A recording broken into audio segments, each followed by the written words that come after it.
మెదక్ జిల్లా వెల్దుర్తి మండలం దామరంచ గ్రామంలో అక్రమ గ్యాస్ రిఫిలింగ్ పై జిల్లా సివిల్ సప్లై డిప్యూటీ తహసీల్దార్ పనితరెడ్డి విచారణ చేపట్టారు. వెల్దుర్తి నుండి గ్రామాలకు సరఫరా చేస్తున్న ఇండియన్ గ్యాస్ సిలిండర్ల నుండి అక్రమంగా రిఫిలింగ్ చేస్తూ వినియోగదారులను మోసం చేస్తున్నారని ఆరోపణలు రావడంతో గ్రామంలో పర్యటించిన పనితరెడ్డి విచారణ చేపట్టారు. ప్రజల సమస్యలు అడిగి తెలుసుకున్నారు. ప్రజలు అందించిన సమాచారంతో పూర్తిస్థాయి విచారణ ఉన్నతాధికారులకు సమర్పిస్తామని, బాధ్యులైన వారిపై చర్యలు తీసుకుంటామని ఆర్ఐ జయ భరత్ రెడ్డి తెలిపారు.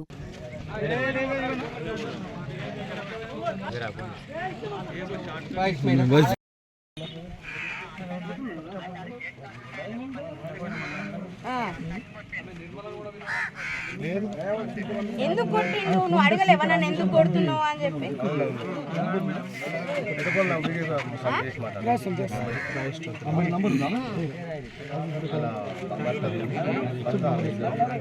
సరే మీరు కూడా అదే మీ మీద దాడి చేసి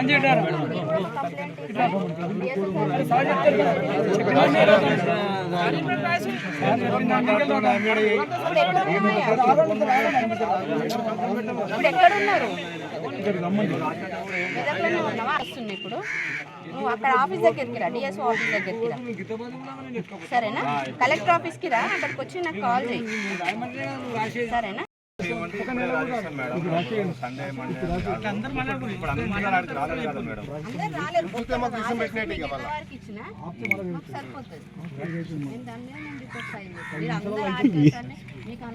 సిఎస్ గారిని మాట్లాడుతున్నాను. ఏంటంటే మాకు నిన్న వచ్చిన ప్రెస్ క్లిప్పింగ్ ఆధారంగా మరియు టెలివిజన్స్లో వచ్చిన విజువల్స్ వల్ల మేము ఇక్కడికి రావాల్సి వచ్చింది. వెల్దుర్తి మండలంలో దామరంచ గ్రామంలో గ్యాస్ రిఫిలింగ్ అనేది ఎక్కువగా జరుగుతుంది. ఎందుకంటే గ్యాస్ ఏజెన్సీ నుంచి సక్రమంగానే వచ్చిన మధ్యలోనే ఆపి ఒక సిలిండర్ నుంచి మరో సిలిండర్లోకి మార్చడం వల్ల వెయింగ్ తక్కువ వస్తుందని చెప్పి గ్రామస్తులు పలుమార్లు సూచించినారంట అధికారులకి. కానీ ఇప్పటివరకు ఎలాంటి యాక్షన్ తీసుకోలేదన్నది వారి అప్లికేషన్ మేరకు. మరియు ఇంకోటి గ్యాస్ ఏజెన్సీ ఓనర్ వచ్చి కూడా వీళ్ళపైన దాడి నిర్వహించడం జరిగిందంట. దానిపైన కూడా వాళ్ళు కంప్లైంట్ ఇవ్వడం జరిగింది. ఇట్టి కంప్లైంట్ పైన మేము పూర్తి విచారణ చేసి పై అధికారులకు మా తదుపరి రిపోర్టును ఇస్తామని తెలియజేస్తున్నాం. దీపం పథకం కింద అమలైన కూడా ఇస్తలేడని చెప్తున్నాడు. ఎందుకంటే దీపం పథకం కింద అది కూడా ఇస్తలేడు. నేను మొన్న గ్యాస్ రీఫిల్లింగ్ చేస్తున్నానని చెప్పి మన ఊళ్ళో జరగడం జరిగింది.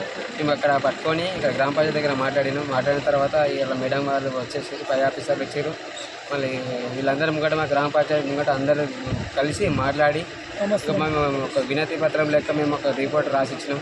రాసిచ్చి అధికారులు ఆయనపై ఎలా చర్యలు తీసుకుంటారు అనేది మేము